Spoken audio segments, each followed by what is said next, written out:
sus últimos días en la tierra, el hombre solía caminar acompañado de un niño por la plaza Rivadavia. Cerca de ahí vivió en un departamento de Estación Argerich. El hombre aquel que hizo tanto dinero en su vida se fue del mundo un 24 de agosto del 2019, aunque para muchos ya llevaba poco más de 20 años fallecido.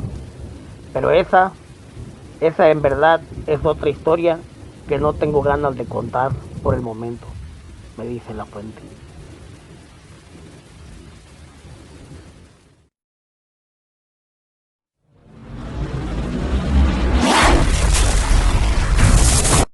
La historia que verás a continuación está basada en testimonios que pudieran no haber ocurrido. El presente material es información de entretenimiento para el conocimiento público.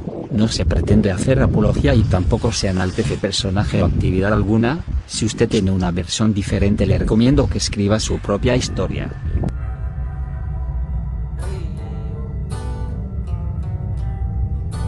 Ahora cuentan las historias que él vivía, a qué cosas del destino.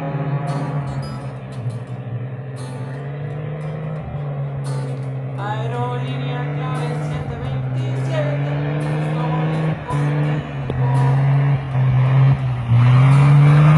Recuerdos que se me venían a la mente, echarme un viaje a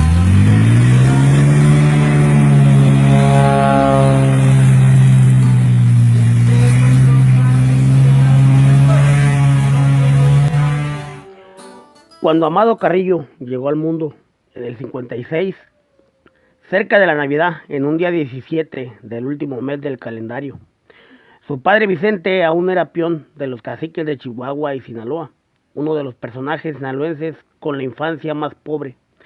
Su casa era de madera y adobe, vulnerable a los cambios extremos del clima. En el pueblo no había luz y se alumbraban con leña de fogón, porque el gasoil para los aparatos de mecha era un lujo que en sus tiempos no podían pagar, tampoco tenían televisión.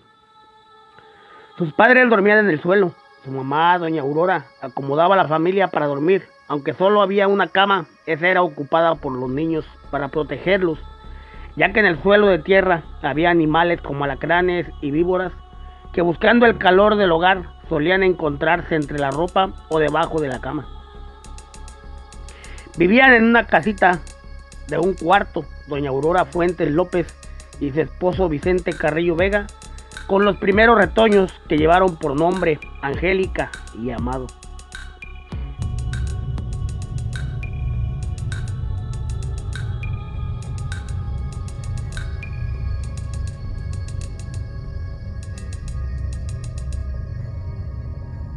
En octubre del 59, Vicente Carrillo, padre de Amado, decide dejar sola a su familia por primera vez y se va a probar suerte a la ciudad con El Cácaro. Así le apodaban a Ernesto Fonseca Carrillo, que trabajaba en la ciudad de Culiacán en un cine llamado el Cine Rex, un centro de diversión que solo tenía funciones por la noche, por lo que durante el día Ernesto y Vicente Carrillo se iban al Tomate Rojo, donde sí se ganaba muy buen dinero. En esa época, toda la cosecha era exportada a los Estados Unidos y los patrones pagaban muy buen dinero para tener los mejores cortadores. Cosa increíble, pero era tan buen trabajo que inclusive venían gabachos a ganar pesos mexicanos en el tomate. Esto en los 50 y 60. Le llamaban el oro rojo. Por esa época se forma el escudo de Sinaloa. Si prestas atención, para mí es un tomate partido a la mitad. Aunque oficialmente digan que es una rica pitaya, sabrosa y todo, pero esa fruta nunca le dio tanto dinero a los sinaloenses como el también conocido mundialmente como jitomate.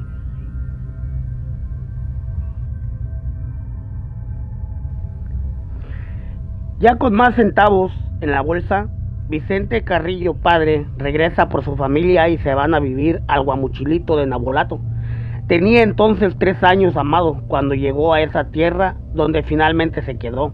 Ahí nacieron sus demás hermanos hasta completar 8. Ahí nació Vicentillo, porque como ya lo dije, don Vicente y doña Aurora pues no tenían televisión.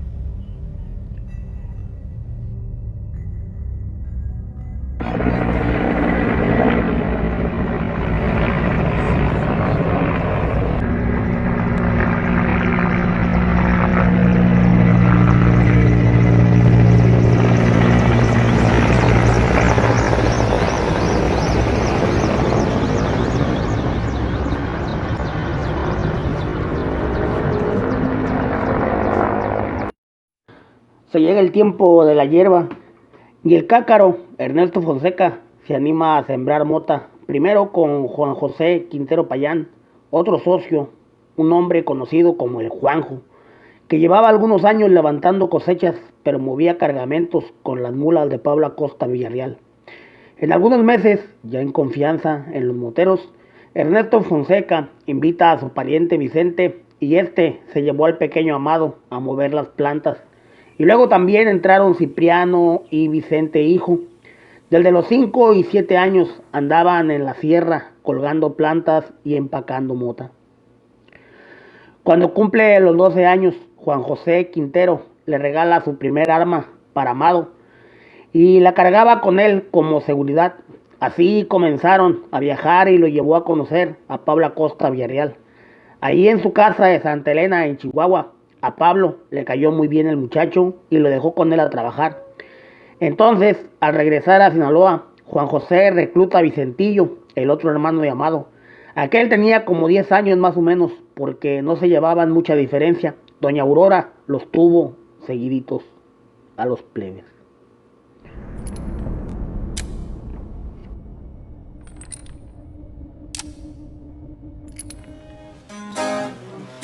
Frontera.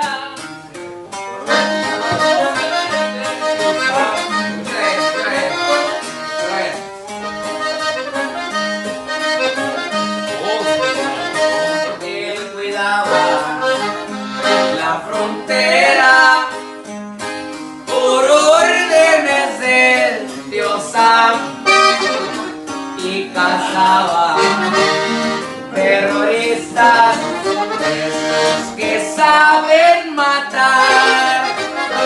Era el zorro de Okinawa, Pablo Acosta Villarreal.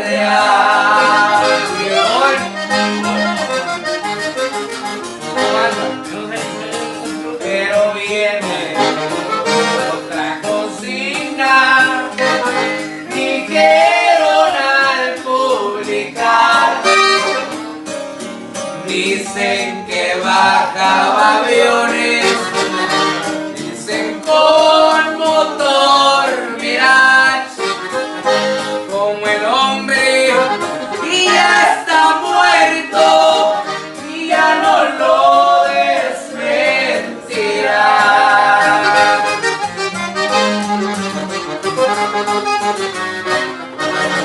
La confianza y prepotencia es la falla del valiente. No te fíes de los halagos, ni siquiera de parientes. A los zorros más astutos los atrapan con su gente.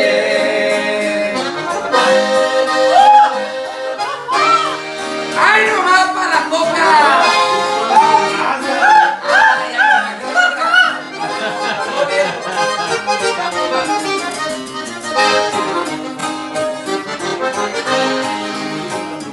En el cielo de Arizona lo quisieron derribar, le mandaron avecillas, dicen con motor Mirage, pero el zorro con su Cessna allá hizo quedar mal.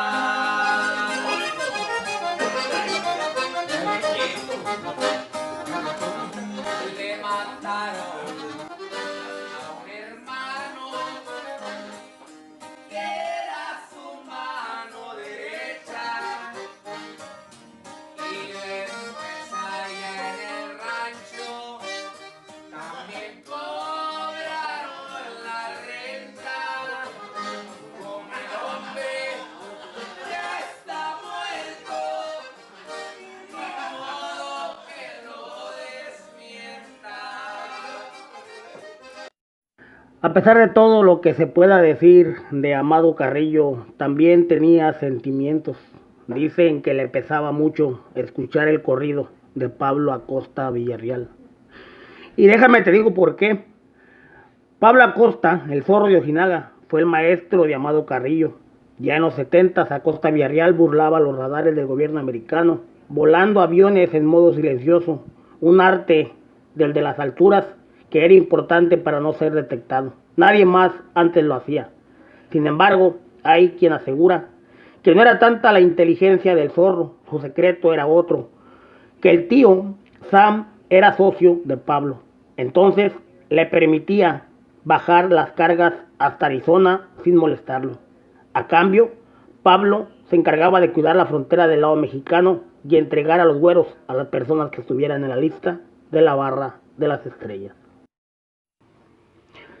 Ya desde antes de jalar a Amado Carrillo a las grandes ligas, el señor don Juan José Esparragosa Moreno, alias el Azul, le había echado el ojo al que apodaban el Tigre para ponerlo en un buen lugar como mandadero.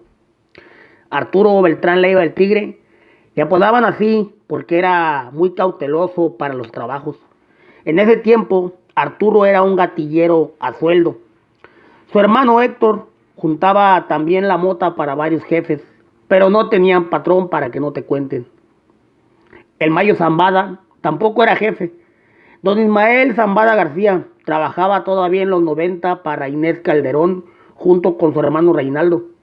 Ese sí era jefe y muy pesado, don Inés Calderón, hasta donde yo sé. Los Beltrán no trabajaban para nadie.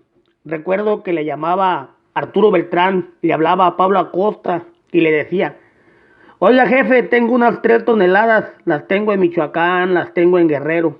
Así eran esos tiempos. Entonces, Pablo Acosta un día le pregunta a Juan José Esparragosa si le podía acomodar todo ese cargamento para aprovechar la mercancía. Así fue como le dieron oportunidad a don Arturo y a sus hermanos, porque no iniciaron en Sinaloa. Sus trabajos fueron por las fronteras del Golfo en Chihuahua, Nuevo León y Tamaulipas. Es más, fíjate, sí que andan muy cerrados esos que andan escribiendo libros hablando de la gente de Sinaloa. Nunca he visto que digan que los primeros cargamentos de Ociel Cárdenas fueron gracias a Arturo Beltrán Leiva. Esa es otra historia todavía más, y cuando tengas tiempo me avisas para que escribas la verdad de quién era este gran hombre, Arturo Beltrán Leiva. Amado siempre fue muy serio y reservado, fríamente inteligente. Sacaba ideas que a otros no se le hubieran ocurrido. Te voy a contar cuando vino Pablo Escobar a Ciudad Juárez. Había usado 8 avionetas para mover 2 toneladas. Claro que el gasto era lo de menos, pero había una persecución en Colombia que les urgía sacar el polvo lo más rápido posible y regresar con las avionetas cargadas de billetes. Pocos saben que Pablo Acosta y Pablo Escobar no confiaban en los bancos y usaban puro papel en efectivo. Si usaban 8 avionetas para mover 2 toneladas, se ocuparían por lo menos 5 avionetas para regresar con los billetes. Entonces, Amado tomó una barra de acero y comenzó a desmantelar los aviones que habían sido descargados. Pa' pronto dejó pelón a las naves y con solo el asiento del piloto y nada más, todo lo demás sería ocupado por carga o plata.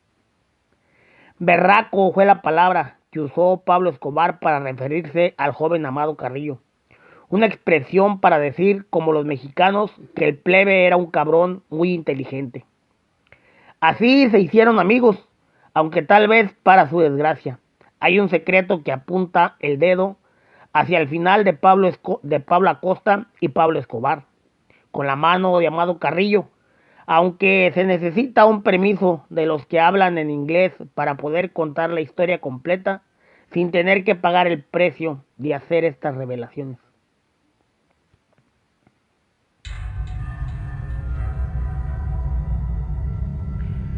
Los negocios de Chihuahua le dieron bastante dinero a la familia Carrillo.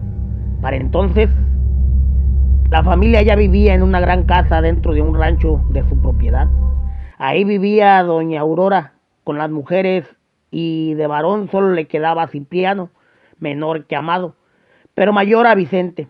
Fue Cipriano el primero de la familia en visitar el panteón. A punta de balas se fue de este mundo, allá por los 80 y tantos.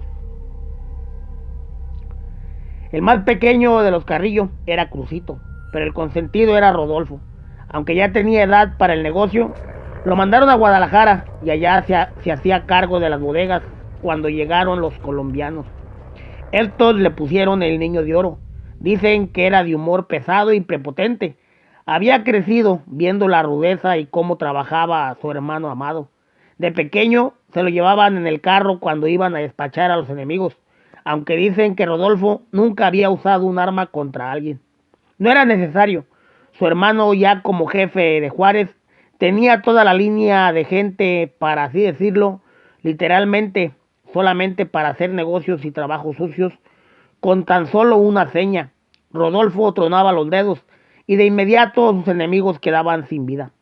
Amado movía negocios ya para Rafael Aguilar Guajardo. En ese tiempo, según se rumora, los Carrillo tenían una fortuna superior a los 100 millones de dólares. Y eso que aún Amado no llegaba a la cima de la carrera dentro de la mafia. Con todo y lo que millones de dólares pueden comprar, incluida una doble identidad, Juan Arriaga Rangel o Amado Carrillo fue capturado en 1989.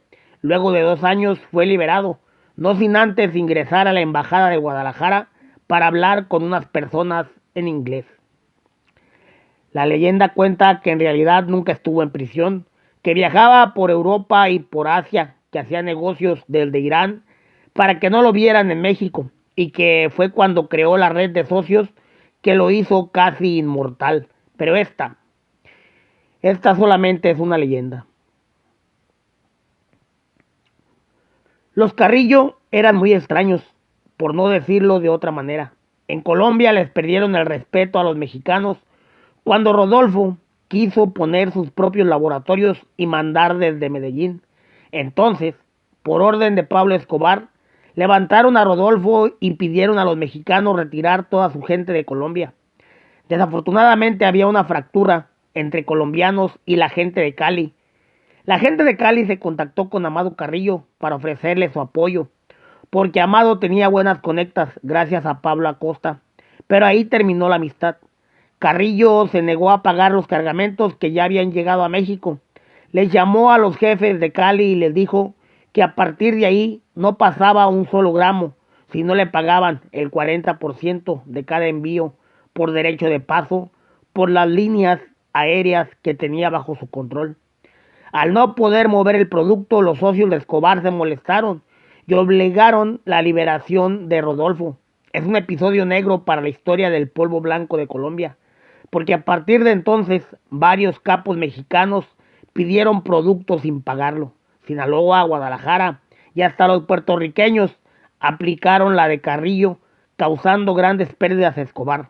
Así, mientras las tropas americanas arrasaban con los laboratorios de los socios de Medellín, la gente de Cali patrocinaba las autodefensas, haciendo un infierno los últimos 2 años del capo Pablo Escobar Gaviria.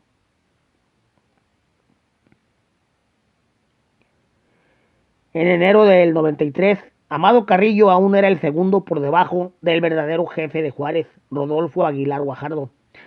A Guajardo ya le habían advertido que Carrillo volaba ya muy alto. Inclusive había informes que hablaban de Carrillo como el hombre más poderoso del AMPA a nivel mundial. Amado y temido, superaba el poder al extinto patrón del mal, Pablo Escobar. Ya su fortuna superaba entonces los 10,000 millones de dólares, según cálculos de ganancias y operaciones. Tan solo 2 meses pasaron para el lunes 12 de abril. Las noticias daban cuenta lo que ocurrió allá en Cancún. El capo mexicano Rafael Aguilar Guajardo fue sorprendido cuando descansaba en Cancún acompañado de su familia. Desde varios vehículos bañaron de balas a aquella gente. Nadie se atrevió a publicar las fotos. Cubrieron la nota con un velo de misterio y sellaron el expediente como un ajuste de cuentas. La herencia de Juárez y la cartera de clientes pasaron a manos de aquel hombre tan amado que, aunque muchos no lo quieran creer, vio su primera luz en un frío 17 de diciembre de 1956 en la Tuna Badiraguato, de las mismas estrategias y tierras que Joaquín Guzmán lo era, el Chapo Guzmán.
Toneladas